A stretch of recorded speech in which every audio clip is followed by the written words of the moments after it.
Mbica eno ya aikari a gicagi giki gĩa Kasarani mwena wa Elbagon makirurungana nĩ kĩonereria kĩa ruo rũrĩa maraigua thutha wa kũhĩrwo nĩ indo ciao ciothe, ũndũ ũrĩa marauga ũkoretwo ũkĩhanĩka mũno gĩcagi-inĩ gĩkĩ.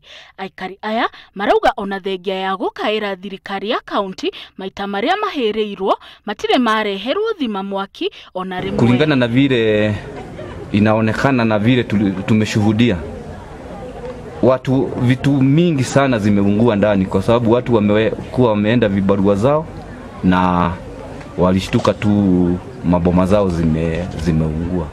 Juzi tumekuwa na places kama 3 ambazo zimechomekewa, na mahali tumefika ni kama hatukuchaguana kama sisi watu wa Elbagon.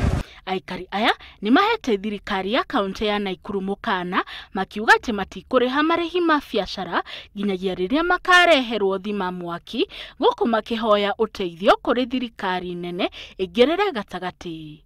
Lakini sasa watu wa Elbagon kile ambacho wanasema hawataki harambee tena. Kile ambacho wanataka ni zimamoto. Zimamoto is our priority. Lazima kama serikali ya county iangalie zile priorities ambazo tunahitaji kama watu wa Elbagon. Handũ-inĩ ha Inooro TV, Njĩtagwo Wanjirũ wa Wanjeri.